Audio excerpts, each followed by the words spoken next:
We grognards regularly cite those halcyon days, those innocent times of many decades ago spent rolling dice with our school friends. Our rose-tinted glasses focus on the nice things of the era. But being of advancing years, our memories are fading, often blotting out the low points. And thus I dredge up module XL1, Quest for the Heartstone. This video contains spoilers, quite a few of them, and I'm not apologising for that because I'm doing you all a favour. TSR in the early 80s had its fingers in several pies. In addition to RPG products, other games and magazines, we got a cartoon TV series and action figures.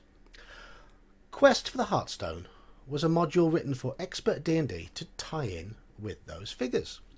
Its cover boldly advertising that it featured Strongheart, trademark, and Warduke, trademark, and their associates. You were supposed to use these to play the adventure and buy the toys. Clearly, the cover artist, the usually excellent Jeff Easley, was not exactly enthused, as the cover image was way below his high standard. The frost salamander bursting through ice is fine, but look at Strongheart, trademark, the figure on the left. It's comforting to know that his heart may be strong, because he clearly is not. Internally, the artwork is much better. In fact, in places it's lovely, and there's lots of it, and it's suitably engaging. At least the pieces referring to the action in the adventure are. The pictures of the many playable characters are very stiff, because they depict the toys, which were semi-posable plastic figures, which struggled to keep hold of their weapons. I know, because I was suckered into buying one of them when I was about 13. The maps are nice to look at, really nice, especially the isometric one. So all in all, XL1 was presented pretty well, apart from that cover image.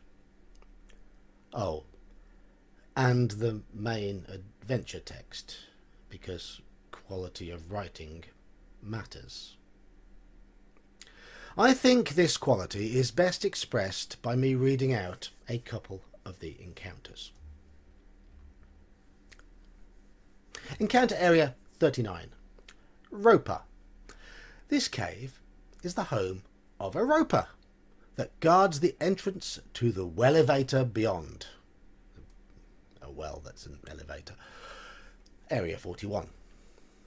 It gives you the roper stats and then says, you may use the Raging Roper, trademark, bendable monster produced by TSR Inc. for this encounter. For a complete description of these monsters, turn to the New Monsters section at the end of the adventure. The Roper has hidden its treasure nearby, lists a bit of treasure, and a black heart-shaped stone. The stone does not glow or do anything special. Shades of the Forest Oracle in that writing. And it doesn't do anything special. A bit like this adventure. And note that the Roper only appears to be trademarked when it's raging. Another encounter. 27. Home of the Head Horrors. Stalactites and stalagmites fill this odd-shaped cave. A large pool of oil fills the south end of the cave. A blood-curdling squawk splits the silence as huge yellow claws swoop down from above. 5 extremely strong hook horrors jump down from ledges that run around this cave's walls. They attack as the characters are in the centre of the room. They automatically surprise the characters.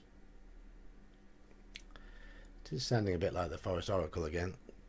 Hook Horror stats, followed by, you may use the Hook Horror trademark monster produced by LJN Toys Limited for this encounter. These tough birds are the top of the Hook Horror pecking order. They hide their treasure in a dry alcove behind the pool of oil. Blah blah blah blah, list of treasure, and a silver-headed hammer worth 500 gold pieces. The hammer is useless as a weapon.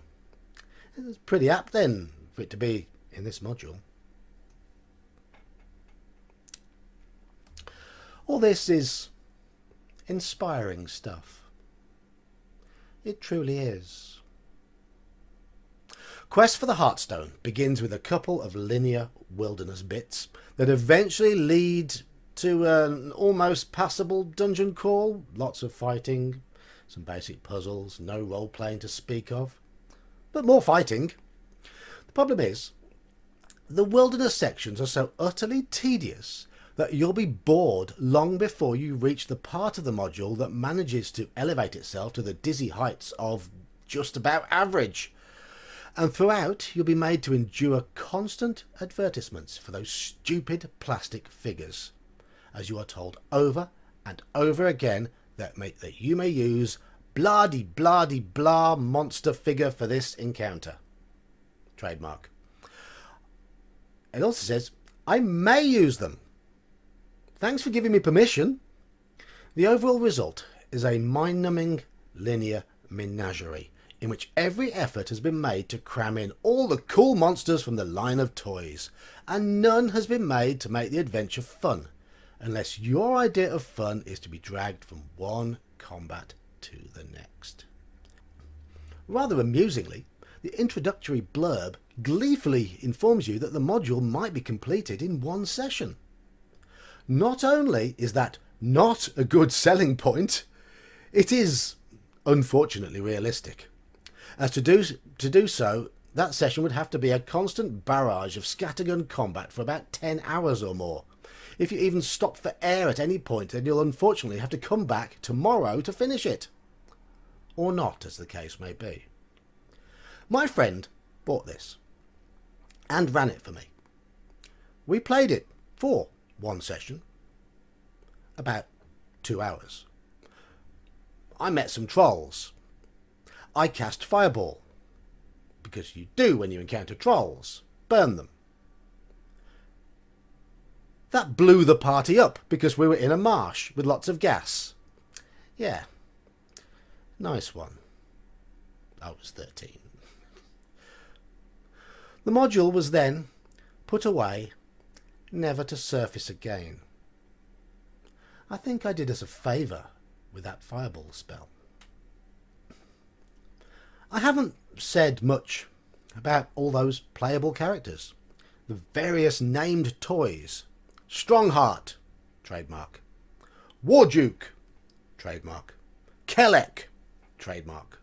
Elkhorn, trademark. Peralay, trademark. And all the rest, all with trademarks. 19 of them. The reason I haven't said much about them is that there isn't much to say. We get a picture. A couple of the pictures are all right. Most of them are quite stiff and bland. We get a list of their stats and equipment. And nothing else. No personality info. No background. Probably because the adventure doesn't require us to roleplay. Just fight. But if you're selling a line of toys, are you going to go try and give those toys a bit of life? Or just a picture and some stats and a bad adventure to use them with? This isn't a review. I'm not giving it a rating based on a 2-hour session more than 35 years ago and a quick skim read of it this morning. I won't be reviewing it because I won't be running it.